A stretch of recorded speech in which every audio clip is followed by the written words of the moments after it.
back on the Boulevard, Thursday, April 17th. As always, here to prove to you there is no such thing as football season. We're presented by the Believe Network tonight. He is TPG. I am Matty Fresh. Welcome to the first full week of conference play. 2 XFL games, 2 USFL games, and you know what that means. The playoff picture is about to start taking shape, and you're just hoping, TPG, for that Battlehawk bounce back. Definitely, Matt. Rough week last week, and we don't have to travel this week, which is great, but looking to get back in the win column. Let's take a quick look at the standings heading into week 4. DC alone on top at 3-0. Like we said, not hanging the championship banner yet, but looking pretty good on the plus 650 preseason future I grabbed. Already offering me a cash out, but I'm not taking it. I'm riding it all the way. St. Louis and Arlington going to play this week to break that second place tie at 2-1. Brahmas are 0-3 and now without Wade Phillips. We're going to get into that later. Birmingham and the USFL side has the head-to-head tie over Michigan with both at 2-1. Houston is 1-2. And Memphis 0-3. The second winless team to lose their head coach this week, TPG. Yeah, I mean, crazy coaching carousel news coming around the league. It's wild that we're only not even halfway through the season and we've lost half of the starting coach or half of the head coaches in this league. It's absolutely bananas. What's going on at HQ, Matty Ice? I don't know. Yeah, completely wild. We're going to get you covered on all those coaching departures and the arrivals as well. We'll tell you who's in, who's out. But first, a surprise guest makes his Springball Boulevard debut tonight. Enjoy. Joined now by Birmingham Stallions tight end Jace Sternberger. This one was a long time in the making. Jace, welcome to Springball Boulevard, man. Appreciate you guys for having me. It had to be done. Yeah, so I'm sure a lot of people are shocked to see you here. For those who don't know the context, it's been a long road that's led Jace here. A lot of back and forth.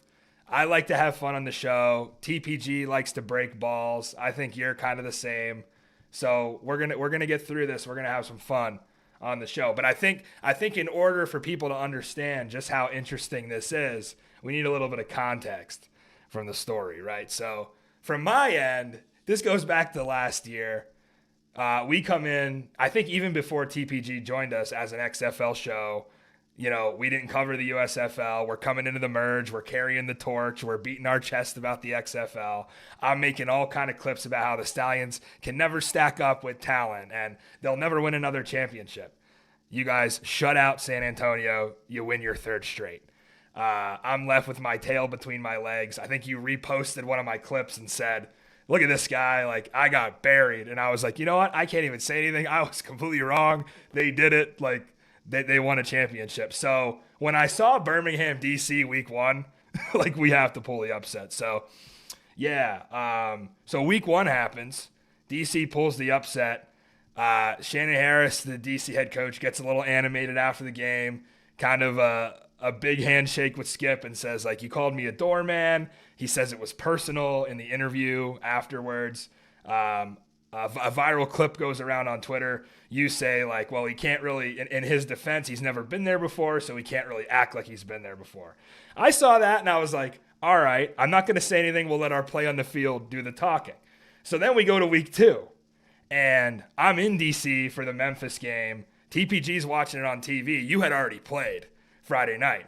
So I'm on Twitter covering the game, and I saw your tweet about this coach stays crying.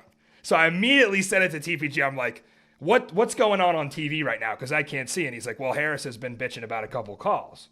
And I'm like, oh, okay. He's talking about Harris. So TPG tweets back right away, like, 0 receptions against this defense. And then you go on around the UFL. You say, well, I didn't really acknowledge him or engage with him because I thought he was going through puberty with that mustache and he must be under 18, right? Then in week 3, TPG comes back on the show and he's like, oh, I'm a little insecure, not feeling too great about myself. Like, I grew the mustache out for the girls at school, whatever he said. He picks Arlington. Okay.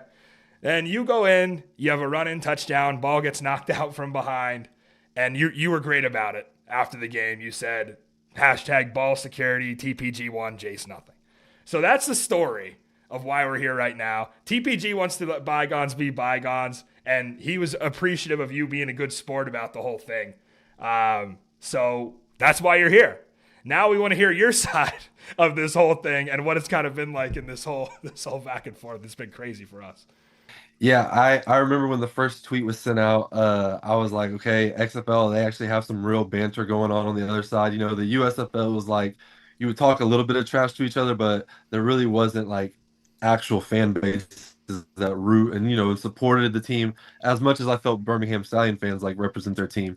And so I was all for it from the get-go, and I was like, okay, he's a good sport, nothing's too personal, nothing's too harsh, like, we can make fun of this. And then I think it just kept getting set up from how the season started, USFL versus XFL, how they put big emphasis around that game. I think that was fun, that was engaging, and I'm passive aggressive. I'm always gonna just throw a little jab in there at the back end where it's like, because I think when I was on the other podcast, I was saying that I was gonna weasel my way out of it and blame it on the Final Four coaches. Like if it took the wrong turn, if I was to get in trouble by like Skip or someone saying about it, I was like, I'm talking about Kelvin Sampson. Like, come on, like I had an escape route.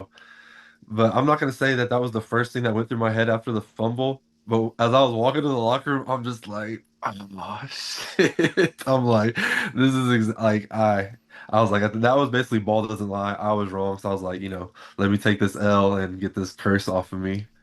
Listen, I told TPG he's only been full time with us for about 6 episodes now. In those 6 episodes, he's managed to create a beef with you where then he got tweeted about after a game by a professional athlete, basically admitting defeat to him. I was like, and he got in, he had bulletin board material for DC where they were sharing stuff that he said around the locker room about, look at this guy telling us he doesn't think we're going to beat Birmingham. So I'm like, dude, in 6 episodes, you're doing a hell of a job.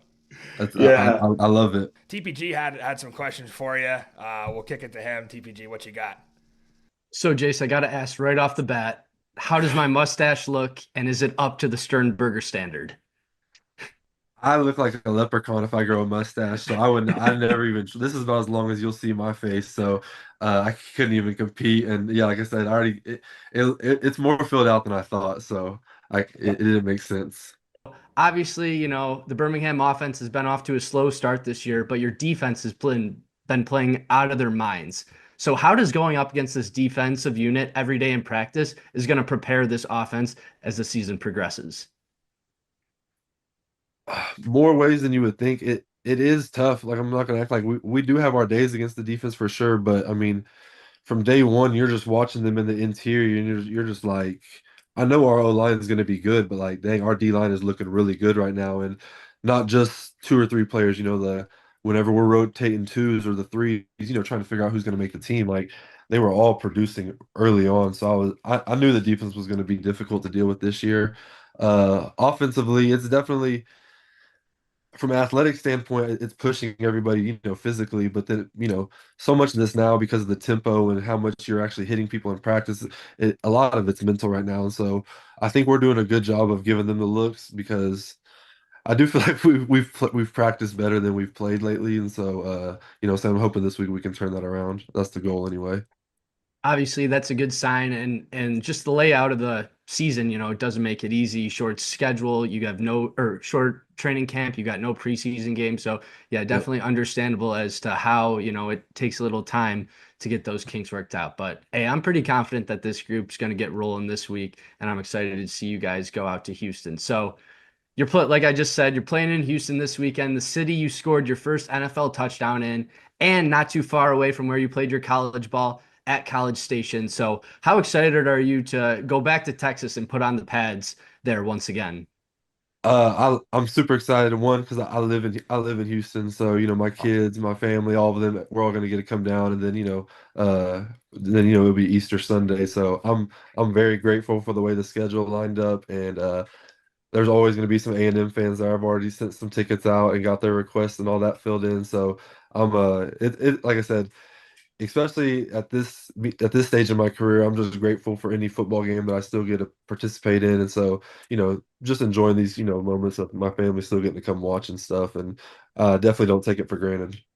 Absolutely. Football's a game that you can only play like when you're so young, and to have that Yeah. opportunity to still continue your career is great. And it's been awesome watching you over the years. So, Thank you've you. mentioned you've mentioned in the past that you're a TV connoisseur, and after I Wanna be. finished, wanna be. So after I finished Severance, I've really been struggling to find a new show to binge. Do you have any recommendations for me?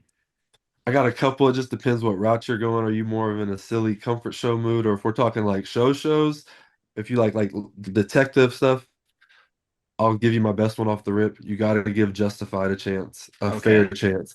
You know, Justified. if you've seen White Lotus, you know that new actor. He's not new, but Walton Goggins, and everybody's just like obsessing over right now. Yeah. This is like a show from like 10 years ago. He's the main villain. It was when like Sons of Anarchy was on TV. Like it's it's nice. Okay. Where can I find this Hey, at? wait, What's TPG, nothing R-rated now before you ask your mom. Right. Yeah, so I watched it with my dad in middle school, so you'll be good. All It, right. you can watch it on Hulu or Prime. I watch it on Prime, but Sounds good. Yeah. like I said, I'm an addict. I bought all the seasons, so it stays in a replay with me. That's awesome. Well, I do know what the parent lock password is, so I'm able to You're bypass good. that pretty easily. So, You're good. Good. so yeah, I used to play cornerback in college. So, how confident are you that you could beat me in a one-on-one? Well, I'm confident I can beat anybody one on one. But that's just the mindset you got to have.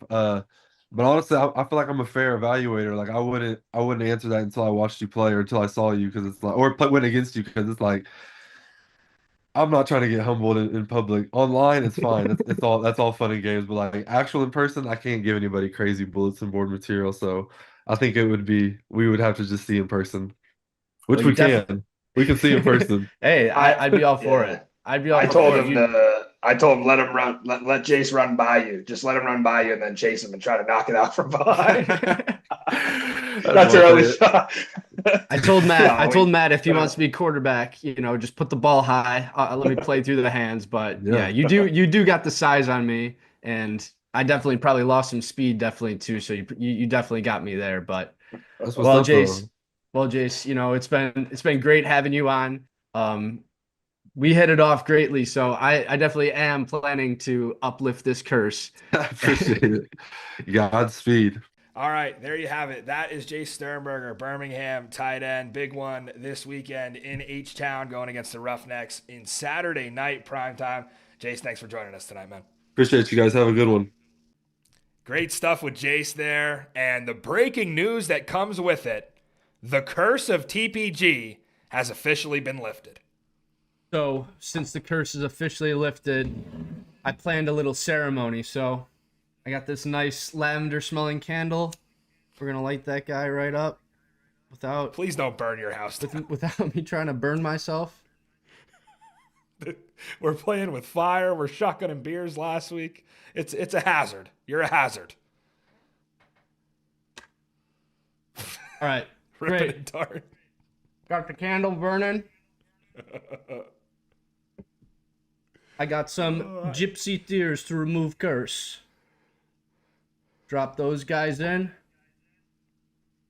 Roll salt. Oh, that was a bit. That was a bit.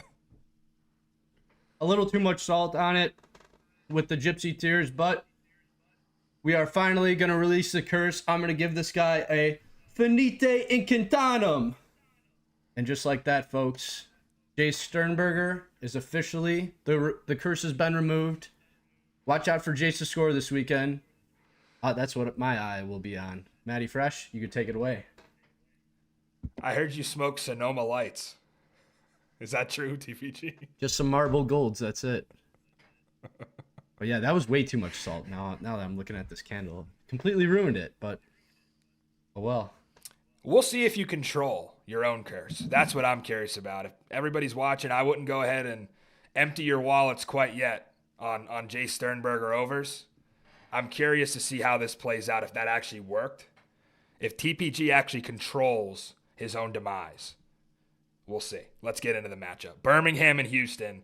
Stallions a 7.5-point road favorite here. Total 36.5. Forecast for Saturday night in H-Town, 79 with 30-mile-an-hour wind gusts. Those winds just hanging around all spring in Texas. Going to have to get used to it. How do we grade this Birmingham offense? I think is the question I want to approach this one with.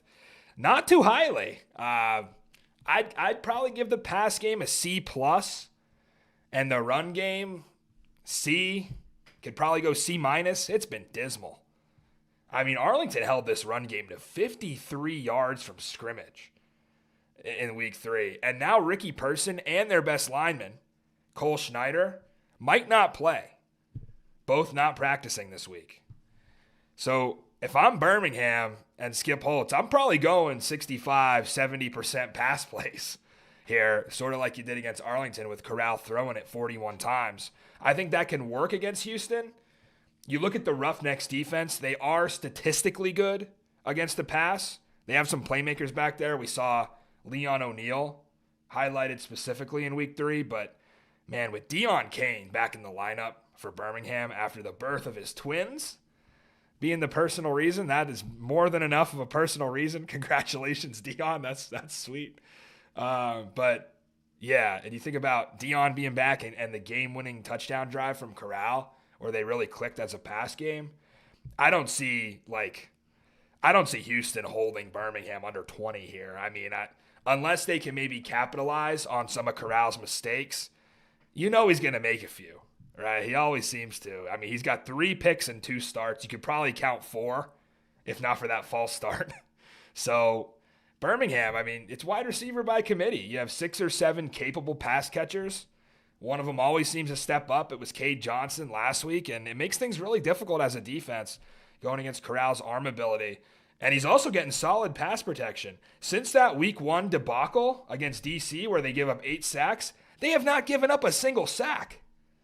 That's a stat right there. And they've been rotating several guys in and out of that 5-man O-line rotation. So this week they do have to deal with Tayshawn Bauer off the edge. He kind of popped as a pass rusher for Houston off the film against Memphis.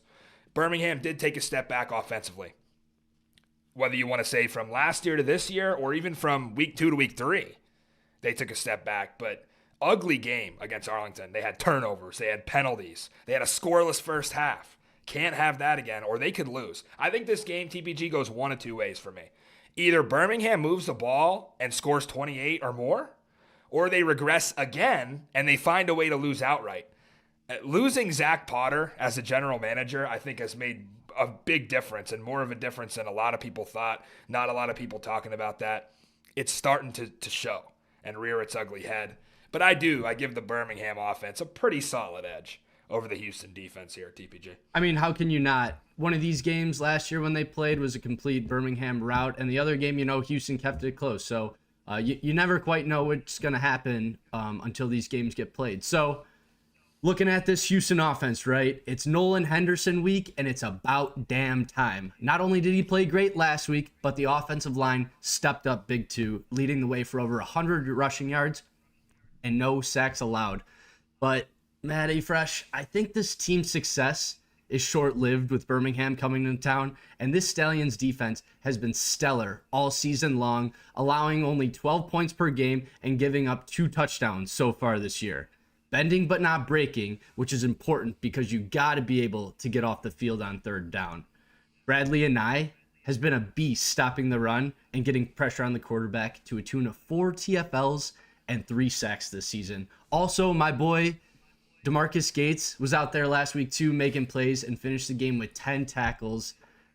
But for this Houston offense, I mean, I don't see how they're going to be able to consistently put up points in this matchup, especially coming off a last-second emotional win that broke your 8-game losing streak. So for me, I think this is a major letdown spot for Houston. They're going to be flying a little too high, and that's going to be a little too close to the sun, and I think they're going to get burnt. This week, I think the Stallions offense will also start to roll. So give me the ponies in this one. Giddy up. You mentioned it. Deon Cain had a baby last week. So load up for him to score. Times 2. For 2, yeah. Yeah, load up for him to score on Saturday night. Maybe he gets 2 touchdowns. I also like Jace to get in the end zone too. Finally punch one in for himself this season. Hopefully punch one in and not get one punched out again. That's all we hope, right? I am going to give this one to your boy Jace. I am. I'm taking the Stallions here. I think they get back in rhythm with Corral. The way I see it, if Birmingham can beat Michigan by 9, they can cover 7.5 against Houston, right? No doubt.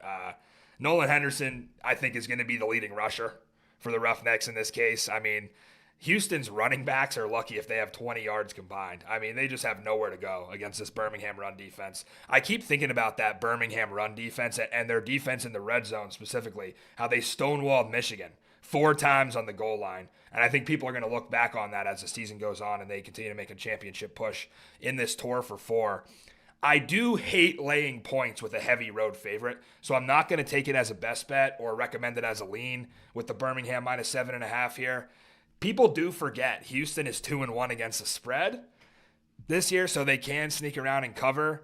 But I don't know. Nolan Henderson, little Johnny Manziel in him. I see a little bit of Johnny Manziel in him. He's got that moxie back there. I don't think Houston has the coaching to knock off Skip Holtz. So I'll take Birmingham here as well. All right, let's go straight into our game of the week. 2 teams who desperately need to bounce back. It's St. Louis at Arlington. Battlehawks, the 1.5-point home favorite. Total here pretty high at 39.5. Forecast for Saturday afternoon, we have 75 and cloudy. And again, 30-mile-an-hour wind gusts throughout the game. I would like to say the wind won't affect Arlington's pass game because they do practice in Choctaw Stadium every day, but it clearly did in week 2. Last time they were home under the same conditions. They only managed to score 11 points against Houston. So really, you're going to notice everything I say here in this breakdown is going to set up the under. I think you've got all the makings of a defensive dogfight here on Saturday. I am expecting St. Louis to clean up that pass defense. They grabbed 2 picks off Jordan Ta'amu last week, and otherwise, they were kind of underwhelming. They lost a lot of man-on-man matchups, gave up a lot of yards after the catch, but they definitely didn't play up to their standard. We can agree with that. And they lose a starting corner to IR now with Brandon Sebastian. So I think it's a deep enough unit to survive that, the way Donnie Abraham built this thing. But you look at Arlington, they've been mediocre offensively. Hate to say it because Luis Perez is one of the best quarterbacks in the league, if not the best at this point. But, man, they've been mediocre. I don't really care that Perez is at 72% completion rate. They can't score. 0-4 in the red zone last week, awful. You remember when Davion Smith, TPG, scored 3 touchdowns on 3 goal line carries week 1 against San Antonio? Off 3 days of practice, they've scored 1 touchdown since then. Jeez. 1. It's pathetic.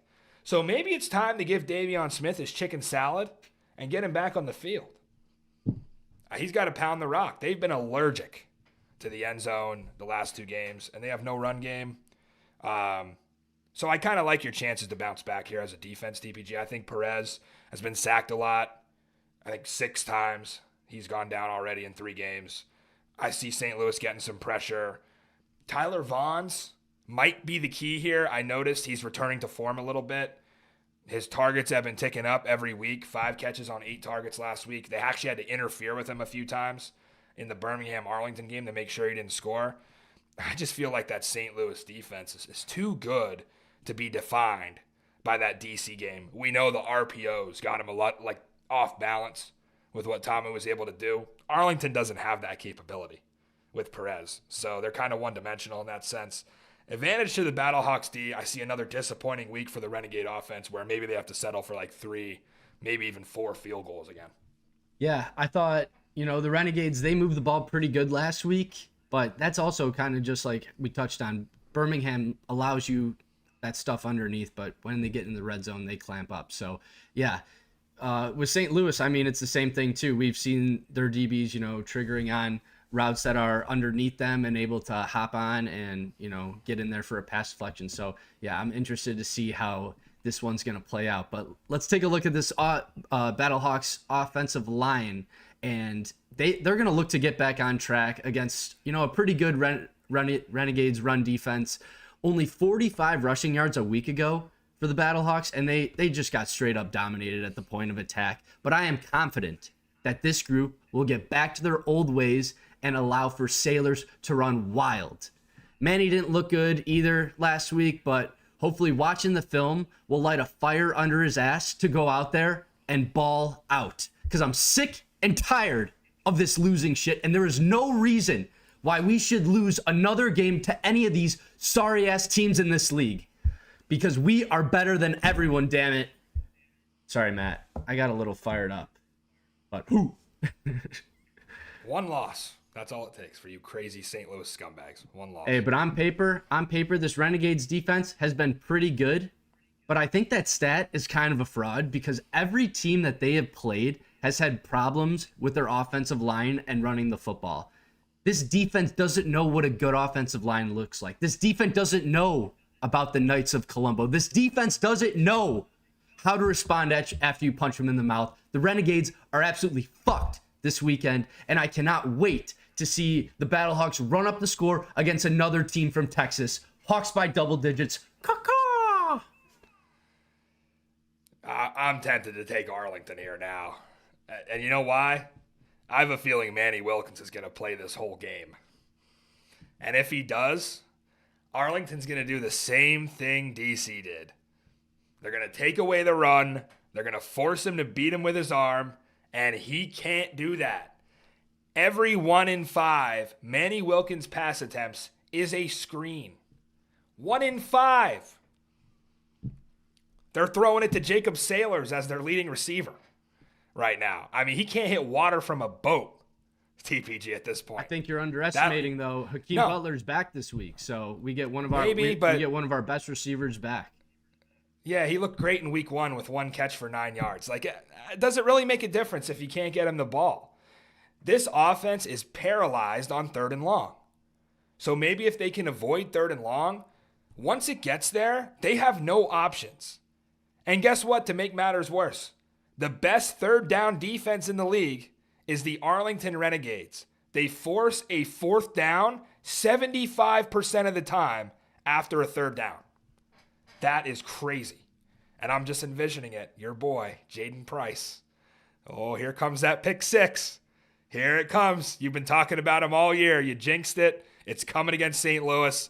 With that said, I talked myself into it. Give me Arlington.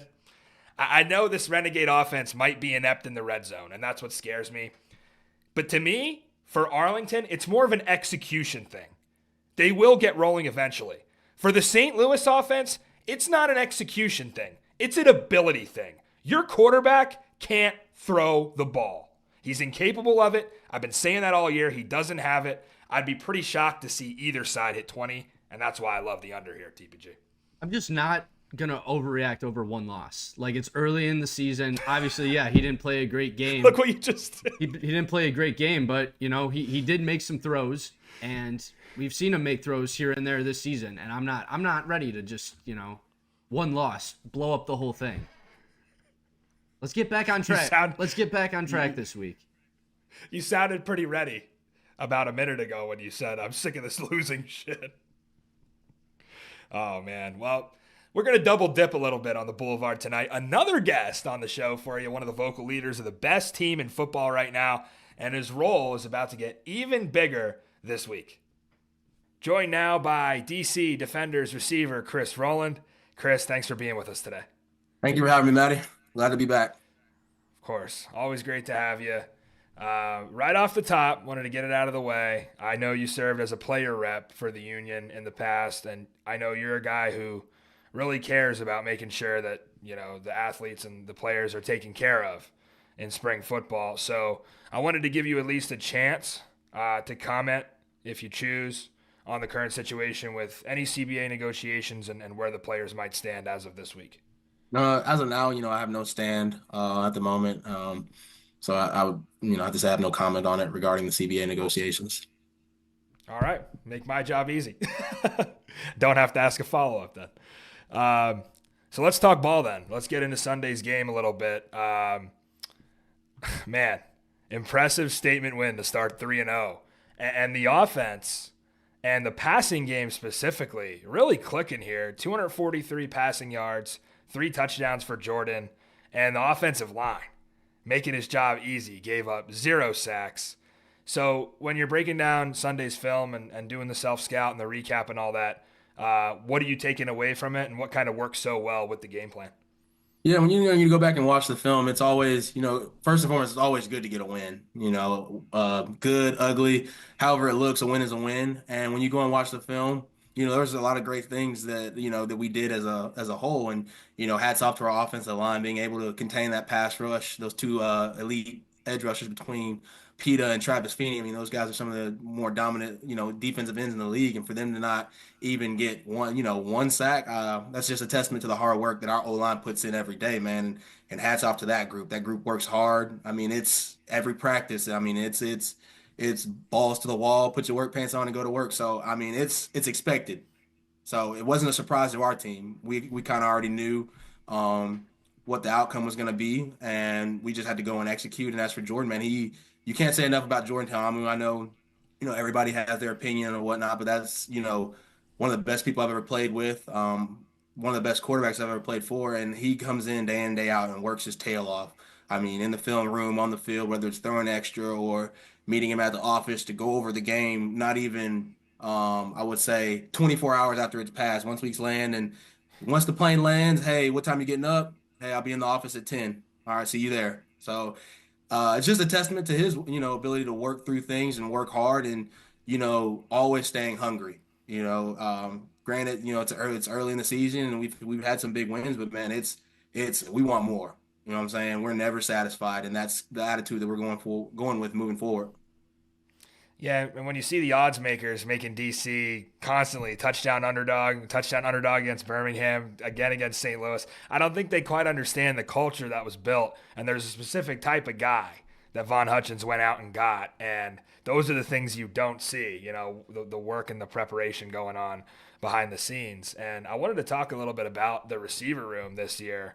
Pretty big overhaul from last season. I think it was just you and Ty back, if I'm not mistaken.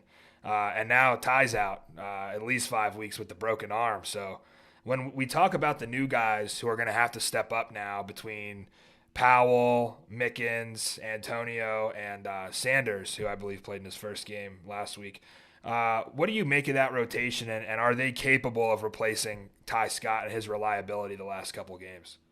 Well, man, you can never replace a Ty Scott. I mean, he's an outstanding football player. Does whatever coaches ask him to do, and it just makes plays after play. And I don't think you can replace that. But now for guys to come in and do their job and hold it down while he's gone until he gets back, that we can do. And we're gonna look at guys like Cornell Powell, Jadon Mickens, and Braylon Sanders. I mean, those guys are all pros. And then the young guy Antonio Vaughn, he's coming along as well. So it's just kind of the next man up mentality. You ever heard the story about the guy in the bucket of water? You put your hand in a bucket of water, but as fast as you pull it out, you see how fast that bucket fills up? Yeah, it's next man up. So that's the kind of attitude we're going with. As far as, not having that, downfield ability from Ty, it's going to take some work. We've already kind of discussed it as a group. Hey, we got to pick up the slack. We're kind of missing, our guy, the guy we all look to in our room as far as, hey, he's going to, use his actions to speak for him, and that's what he does on the field. So it's tough, man. It's unfortunate, how it went down, because I mean he was off to a great start, man. Ty was gonna have a hell of a year, and I'm sure everybody could have seen that. Ty Scott works his butt off. So there's not much more I can say about Ty Scott or what he means to this football team, and the work he's put in. So it hurts, but man, you just got to keep forging on. That's kind of the attitude, and some guys are gonna step up. You got no choice. So that's the mentality that we're going with forward. So, yeah, I know there's injuries across the league, but it seems like DC always gets bit by that injury bug. Last year it was Kelvin Harmon, having an incredible season. He goes down. Obviously lose Abram before the season last year. So, having Ty out will be tough, but it's a nice group of receivers that are all kind of contributing early, and that's good to see. Flipping to special teams here a little bit. So, you've got your first 3 weeks of XFL-style kickoff returns under your belt now. I know you're a guy who worked a lot with the traditional kickoff in college, NFL, USFL, and then last year's UFL. So what's kind of your immediate reaction and feedback as a returner to your first couple runs of this thing at full game speed? Well, first that thing happens fast. That XFL kickoff, it hits fast. So that's one of the main differences between that and the regular style kickoff. You don't expect, everybody to be in your face so quickly and finding out a block. So, it's taking some getting used to. First 3 weeks, I haven't been as productive as I would have liked, but that comes with a learning curve. Being the first time trying it, it's everybody's first time except for the guys that were in the XFL 2.0. I mean, they kind of had their run at it, so it's a learning curve right now, and it's a process. You can't try to speed it up. You just got to take your time. Everybody's got to figure out, hey, what works best for everybody? How do we block up the scheme the best in order for our returners to have the most success? So I'm not gonna say I like it better than the traditional style, but it's interesting. But it's what we're dealing with right now. So looking forward to having more opportunities to show what I can do on it. So don't worry, I'm gonna figure it out. It's taking a second, but trust me, when I say I'm gonna figure it out, and once I figure it out, it's over for everybody else. I was gonna say, talking to Matt McCrane, he seems like he loves it. Yeah, not as much running as he has to do. So No. Yeah, with the PATs in this league, I kind of like to group them into special teams because it's kind of an untraditional play. They don't count for stats, and they are so important in offensive play, but you can kind of count it as a special teams type of deal. You go 1-for-1 passing, a really important conversion in that Memphis game. Take us kind of through that play, and when was the last time you actually threw a pass in a football game? I can't even tell you the last time I threw a pass in football. It might have been college or high school football, but Yeah. it was just a little play. Coach Kais drew up in the dirt. He kind of figured, hey, look, Chris, all eyes are on you. So if we can try to get a one up on somebody, if we get you the ball, everybody is going to swarm you, which is you're gonna get some open guys down the field. So he's like, you get that little arm, whatever you do, just try to get it to CP. It's not that far of a throw. So that was kind of the mindset going in there. Hey, just get it, press it. If it's not there, run it. So I'll walk you through that play. Yeah, As he yeah. pitched it to me, I'm running, and Memphis is actually in great position. I'm thinking, hey, look, it's not there. They're not even being aggressive.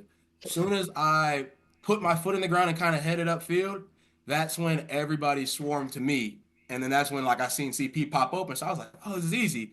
But everybody knows I'm short, man. So as I pressed the line of scrimmage and I saw him pop open, I just say, hey, look, just teardrop, just jump and, just toss it to him. So that's kind of what I did. And, he did the rest and, it was a conversion when we needed it. So, and that's another guy stepping up in a room that you can't say much more about, man. So it's a group effort and, we were able to make that play and hold off Memphis. So. I think it's tough when those end zones aren't painted either.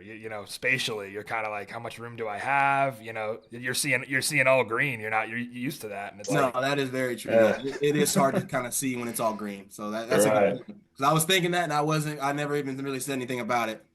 yeah, it's definitely weird. You don't get that really anywhere else in the league. Going over San Antonio defensively coming up here on Sunday, they looked a lot better this week, I thought, against Michigan. Had a pick six late in the fourth. Seems like they're a little thin in the secondary. They've been banged up, had some injuries, had some releases. But, obviously really sound linebackers over there that you went against last year. What do you know about this unit and kind of the best way to attack it? I know, they're a pretty solid team. They're not the same team they were week one. Sure, everybody, saw their performances the first 2 weeks, and they've kind of found their stride in week three. And an unfortunate, they missed the game-winning field goal or game-tying field goal. So, we're not taking, an 0-3 Brahmas team lightly. I mean, every week you can get beat any Sunday. And that's the attitude we're kind of heading in with it. And I know they have a pretty solid secondary led by number 22 Steele. He's been, the player in that backfield, and he's been, making noise. So, we're doing our homework as always. But as far as record goes and as far as what we've seen, hey, we just gonna do what we do, put our head down and go to work and treat this like a championship game. So. Yeah, and Coach Harris said it. Nobody's going to be sleeping on you guys anymore. Big target on your back now, being the only undefeated team. You might have surprised some people the first 3 weeks, but there's going to be no surprises anymore with this team. So definitely going to get everybody's best effort. Yeah. I'll tell you who wasn't surprised. You weren't surprised, and everybody on our football team wasn't surprised. I'll tell you this, That's man. right. The first 3 weeks, we bully the bullies. That's kind of Yeah. been our motto. So, I mean, you got a team that beats up on, not the most sound teams the first 2 weeks. So, everybody's pumping them up. So, hey, we kind of looked at that and was like, all right, okay. So let's see what these guys are really about. Let's see if they're really battle tested. You know what I'm saying? So that's what it kind Yeah. of comes down to. And like we thought, Right. they're who we thought they were. So Oh, for sure. Yeah. Wanted to touch on your alma mater here. The TSU Tigers got themselves a new head football coach, and you actually know this guy pretty well. I didn't get to talk to you about it yet. Obviously, it happened almost a month ago at this point. But well, how you feeling about your alma mater? I'm excited, man. I mean, you hate to see Coach Barlow go, but it's like you're excited for your school at the same time. And, I love my school, Tennessee State. Eddie George came in, did some great things there, and you kind of everybody's kind of worried. He's going up, he's leaving. How do you replace Eddie George? I mean, I feel like Tennessee State couldn't have picked a better coach to come in there and lead. That team. Barlow obviously has a plethora of experience, and his ability to relate to almost anybody is, infectious. And I'm happy for the guys. Some of the kids that texted me like, hey, how's Coach Barlow? What is he like? Hey man, you're gonna love this guy. You're gonna want to run through a wall for this guy. So, if you don't love football, then I don't know what to tell you. But if you do, you're gonna get along with him. So I'm excited, man, for Tennessee State. And Barlow getting another opportunity at college football. And it kind of all worked out, and I'm happy, for Shannon Harris, who he left in charge, man. So another Tennessee State guy. So, I can't really complain. So Yeah, a couple of guys that everybody thought were replacements with Harris and Blake Williams now that just so happen to be two of the best coaches in the league, I think it seems, early on here. Two guys who kind of took that next man up mentality in a coaching sense as well. So really cool to see. What people don't know, man, is when we already knew who their staff was. We already knew kind of G-Dub, G-Dub was going, and G-Dub, has done a fantastic job. And the first 3 weeks, people don't realize he kind of was already preparing Blake and had Blake calling the defense, but he just made it look as if he was calling it. So we kind of already knew. And Blake, is an intelligent football coach. I mean, one of the smartest guys I've ever been around, just hearing him talk. So I already knew our defense was going to be in good hands with, GW leaving, because it's like he's really never even left. So, I mean, Blake is just another version of him, except 30, 40 years younger. And, people that want to hate on Coach Barlow for leaving, whatever, I think that's crazy. Obviously, this is following his dreams and a big opportunity for him. And I also think, when it comes down to it, pretty much any other coach would have uprooted the whole staff and took everybody and left you guys, right?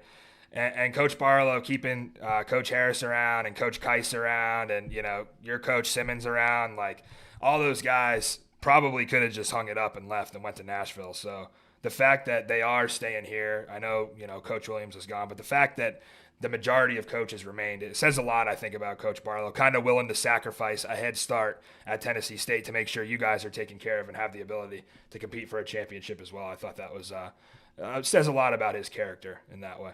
Last question for you. The crowd at Audi Field these first couple of weeks, it just keeps building. And I know Easter's on Sunday, and it's a little bit of a weird spot, but any rally message or call to action for these DC fans here on Sunday? Man, we need all the DC fans there on Sunday. Hey, look, we pray, we'll celebrate Easter with you guys, man. Let's try to find a good Friday service to go to before. And then, hey, look, once you get out of church, head over to the game, man. Hey, I love Audi Field. I love the crowd at Audi Field, man. And the crowd keeps growing and growing. And first game back home, hey, look, we got 5 home games. That's step one. Win all 5 home games and then win the state of Texas. So what is this, our 3rd home game? Yeah, already. Yeah. And it's going fast. 3rd home game already. We need everybody out there, man. Let's get rowdy at Audi. That is Chris Rowland. Chris, appreciate your time. Always love having you on the show. Appreciate you having me, Matty, man. Anytime. So an interesting development here, TPG. Sounds to me like internally, everybody knew Greg Williams was headed out early from what Chris said. It sounds to me like as soon as Blake was game ready and Greg felt like he was ready, they passed the baton and Greg got out of there. And I didn't realize that, but I guess it kind of makes sense. And through one game as a defensive coordinator, I got Blake Williams as a candidate for coordinator of the year already. I think whether it's Greg or Blake out there, the motto remains the same on this defense, and that's come get some. We got football on Easter. Come get some. It's the Brahmas and Defenders. DC 7-point home favorites here, total at 38.5 forecast 80 degrees, warming up on the East Coast with no rain. So like Chris said, head down Audi Field, head to church, grab some dinner afterwards with the fam, and then hit Audi Field, get a cold beer on the beer snake for dessert. Come see the best team in the UFL while you have the chance. Only 2 more home games after this one. 4th straight week on the road for the Brahmas. That's terrible. Brutal. And it doesn't get any easier because now head coach Wade Phillips has officially taken a leave of absence. Want to wish Coach Wade the best. We know he hasn't been feeling very well lately. And now Peyton Pardee going to step in and assume the role of head coach, which he pretty much played last week. 28 years old. Youngest pro football head coach in the history of the game. Congratulations to Peyton Pardee. That is awesome at 28 years old. And I want to congratulate him on something else. Quick side note here. He was actually named one of 25 finalists for the Bucs National Coaching Academy. I don't know if you heard about this, TPG. I didn't. But there was over 1,000 coaches that applied for this. So he's part of a very select group that made it. He gets to take part in team meetings and practices for rookies from May 5th to the 11th in Tampa. Now, again, I assume when he applied for this, he figured, I got Wade and AJ Smith, other coaches to cover for me, but that's not the case anymore. And that May 5th to 11th is smack dab in the middle of a brutal stretch later in the year where they got to play 2 games in 5 days. They have that weird Sunday-Friday turnaround. And guess who the opponents are? Birmingham and D.C. So I don't know if he's going to be able to swing this coaching academy. And if he does, I think Daryl Johnson might be on the phone with you, asking you to call plays. So you better get ready for call the Brahmas offense. Hey, the first thing I'd do is start holding guys accountable, getting guys' face, getting their grill. Hey, we're not committing any more of these dumbass penalties. You'd be the one getting penalized. You'd be getting sideline warnings if you had to coach that team, knowing you. Hey, the UFL is very lax, I feel like, on the sideline warnings. I've seen some crazy things so far. Well, St. Louis got one, but yeah, we'll have to see because I don't know how he's going to pull that off. I mean, how do you spend 6 nights in Tampa when you got a team to coach? It sucks if he has to give that opportunity up, but hopefully the Bucs would understand, maybe invite him back next year. Sounds like he's going to have to give it up. Yeah. If he goes, like, what the hell are they going to do? He can't. He can't. Like, I don't even know how many more coaches are left on this staff. I mean, these staffs aren't big. I thought it was interesting that they're not big to begin with, these staffs. So it's like you already lose 2 guys. I mean, and then that puts a lot of work on everyone else's plate too, because with game prep and the UFL released a press release. Like, they put the press release out about him doing this, and I was reading it. It was like the same morning as they put the Wade Phillips release out, and I'm like, maybe ask him first, and maybe they did, about like, hey, are you still going? Before you announce this, because I don't see how he could pull it off, but maybe he could now. Maybe Daryl Johnson himself will coach the Brahmas, or maybe Dwayne the Rock Johnson will come in and coach his team. Maybe that'll be his lone appearance. Can you imagine? That'd be you just the Brahmas pregame. You just hear, if you smell. All right, our honorary head coach today, Dwayne the Rock Johnson. All 5,000 people in San Antonio go wild. Oh, it's a shame what they've done to that fan base. It really is. All right, let's get into the matchup, though, here. DC, the heavy favorite in this one. And I get it. Everyone's going to look at this and say, wow, this is a classic letdown spot for the DC Defenders. Here's why you'd be wrong about that. The DC Defenders have a permanent underdog mentality in 2025. And that's not some rah-rah motivational coach speak that everybody gives you. It's real. Because Shannon Harris was completely counted out from day one. None of you thought he could handle the head coaching duties.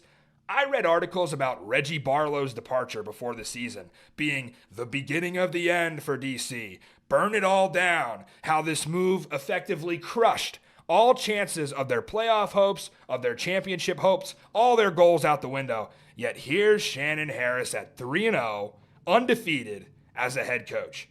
And guess what? It happened again last week with Blake. Got no love. St. Louis fans thought DC was toast without Greg Williams. He responds by holding the UFL's leading rusher to 7 carries for 1 yard. So yeah, it was fun to be the Vegas underdog for a couple weeks against Birmingham and St. Louis, but it doesn't matter because his team has it embedded in their DNA that nobody believes they can win. The internal motivation's at an all-time high, and they're not slowing down anytime soon, TPG. So Party takes over the reins this week, and if he thinks he's going to be able to run the ball like he did last week, this game's going to be played in a phone booth. So this Brahmas offense is going to need to utilize quick game and get the ball to their playmakers. Mon has already been sacked 8 times this year, and DC is no stranger to getting pressure on the quarterback. So it's a big week for guys like John Trey Kirkland, Jacob Harris, Speedy Stevenson to trade separation off the line of scrimmage and get open for their quarterback. But Mon has done a pretty solid job of not turning the ball over this year. But DC has been great at taking the ball away, only forcing 9 turnovers so far this season. That's insane. What's that, Matt? A +6 turnover margin? Like unreal stuff through 3 weeks. But as for this DC defense, there's not much to say other than what's already been said. Greg Jr. has been in his bag. We just heard from Chris that he's been calling plays this whole time. And, it's kind of bullshit now that we're just figuring this out and, nothing was said earlier. But I got to tip my hat to the guy because, he's done a great job this year. And, yeah, I mean, just to be thrown into that type of situation isn't easy, I can imagine. So even though the Brahmas offense showed some signs of life last week, their defense is still a massive problem. But hey, maybe with Wade gone, Party can, instill some culture within this team. And with that being said, I think this is a classic letdown spot for DC coming off that massive win in St. Louis. Horns forward, give me the Brahmas. The cold takes keep coming. Freezing cold takes from TPG. It goes without saying, I've got DC here. I mean, yeah, Ty Scott was placed on IR with a broken arm. That sucks. He started off with 13 catches for 205 yards. That was good for second in the league. So here we go again. They lose Barlow. They lose Greg Williams. They lose Ty Scott. The deck just keeps on getting stacked against this team, but somebody always seems to step up. Who's it going to be in the receiver room? I think Cornell Powell is primed to be that next DC star wideout in the slot with Chris Rowland. And yeah, I've been impressed with Party's Brahmas. He called them the new San Antonio Brahmas last week. It kind of shocked me when they had their best offensive output of the season without AJ Smith. Now, that's nothing against AJ. That could just be a product of them getting better week over week. But you got to give credit to Peyton and the defense. They step up with a pick 6 late 4th against Michigan. Gave them a chance to tie it at the end. Really hung around and made that one exciting, right, as massive underdogs. DC's not going to get caught sleeping here, though. 5 passing touchdowns for Jordan Ta'amu. The next best quarterback in the league has 2. You mentioned it, +6 turnover margin so far. Next best team in the league, +1. So the defenders are going to take advantage of San Antonio's awful 3rd down defense. The Brahmas allows a 1st down conversion on 3rd down 57% of the time, and destroying is going to be useless. He swung his leg so damn hard, he tore his groin and is not practicing this week. Don't even know if he's going to play. You might have Brad Wing kicking field goals. So I thought about the under here because DC's defense is so solid, but San Antonio's given up 28 a game. So no thanks. I'll find another spot. DC puts up 20 plus here. They get to 4-0 on Easter. And it's going to be a fun Easter Sunday in Audi Field before they take a long break and go on a long road trip away from home. All right, last one we're going to cover here tonight. It's actually up first this weekend. Friday night, Memphis and Michigan. For the second time in 4 weeks, Panthers have steamed up to an 8.5-point home favorite in this one. It's not our biggest of the year because we had Arlington, Houston, but that's a big one. And the unfortunate news that Ken Wisenhunt has resigned as Showboat's head coach just 2 games into his spring football tenure. I don't know what to say about this because I don't know the details. I don't know what Coach Wisenhunt is going through personally, but seems to be something serious that's taken his focus away from football. And it's bad timing, but that's life. It's definitely a setback for the league, who probably spent a lot of time and resources getting him to Memphis after John D. Filippo left. I mean, you had to imagine, right, that Russ Brandon and Daryl Johnston really prioritized trying to find somebody that would be a long-term fit, like Bob Stoops has been in Arlington and like Anthony Becht has been in St. Louis. But now they're just right back at square one. What do you do with Memphis? You've got a struggling franchise. They have league-low attendance. They have league-low social media following and league-low quality of play. They got the triple whammy. So I don't know, but the only on the bright side here, you could put a little bit of a bow on a turd. Even the Orlando Guardians won one game. TPG. Well, Matt, I guess that's what happens when you lose to CJ Johnson. You just get so embarrassed that you got to quit your own team. Not to speculate, but yeah, that would be a valid reason. Get laughed out of the locker room like Matt Eberflus did. So, I don't know. I don't know. What do you got in this one? So, not only am I the co-host of Springball Boulevard, but I'm also the social media manager, and I'm a part of the stats and information department, as you've alluded to in earlier episodes. So I had Wednesday morning, I had this whole deep dive plan to go into the coaching backgrounds of Mike Nolan and Ken Wisenhunt, and then the bombshell news drops, right? And I'm just sitting there with all this prep, and I'm like, what the hell's going on? And yes, you know what? I was drinking the Showboats Kool-Aid again this week, thinking they had a chance, because it's the second time around. But now, with all this news happening, with shit hitting the fan, that's most likely not going to happen. And, you know, I have been used as bulletin board material before, as I've learned this week, but I don't see Memphis going into Ford Field and getting a dub. Maybe they cover, given the fact that they played earlier, but I got to stop doing this to myself. The Showboats are like the most addictive drug on the planet to me, and I'm finally checking myself into rehab this week. So give me the Panthers. Let's hunt. Yeah, it might be time to jump off that boat and get the lifeboat going. It's not looking too good. I'm going to go Panthers straight up here. I also am a sicko, so I gave serious thought to Memphis plus the 8.5. I mean, the underdog does always seem a little more live the second time around, especially because when Jim Turner filled in week 1, who'd they play? Michigan, right? So it's just not the smart play here, even though it is a big number. I think maybe for the Showboats, that new offensive coordinator they brought in, Noel Mazzone, can fix things in time. But they're dealing with a -8 turnover margin right now. That is 14 worse than DC at +6. They're not going to fix this overnight. Can't run the ball, no skill at tailback. And it seems, you know, the wide receivers are good, but Perry and Williams would rather throw it to the other team every single week. And you look at Michigan, yeah, Bryce Perkins, he gets to play a full game. He finally doesn't have to deal with Danny Etling in his shadow. And I saw a video that the UFL posted about Mike Nolan. Did you see this? Mike Nolan presenting the Offensive Player of the Week award. I did. To Bryce Perkins. Like, I found that hilarious. Like, hey, Bryce, sorry I benched your ass last week. Good thing the starter got a concussion so you could win this award. Like, what are we doing? How long do you think he goes? How long do you think he goes if he doesn't get injured? Jesus. You think a quarter, a half? If Rocky Lombardi is on the field for any other reason than Bryce Perkins getting injured, I'm going to slap Mike Nolan myself. I'll drive the 8 hours to Michigan. Wait, I think my peeps are ready. I got to get them out of the microwave real quick. Hold on. Let me process that. His peeps are ready to come out of the microwave. So he's eating peep stew for Easter? It's sickening with this guy. So let's go into best bets. Well, he's gone again. 4 straight weeks he's going to miss it. We're 7-3 so far. So if you tailed, it paid for your peeps this week. You're welcome. We're going to go light, though.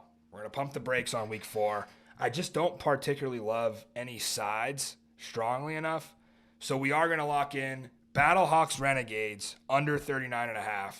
We talked about that one already. I think it's a defensive slugfest. I'm going to get creative with this second one. We're going to go Michigan plus Birmingham plus DC. 3-leg money line parlay, all to win. It actually prices out at even money. You don't have to cover. You just have to hope a big upset doesn't go down from one of these heavy favorites. I'll take the chances that these 3 squads will hold serve. I think this is the week where the contenders start to separate from the pretenders in the UFL as we head into next week's halfway point. So those are my 2 best bets of week 4. It's unprecedented. It's undocumented. It's fermented.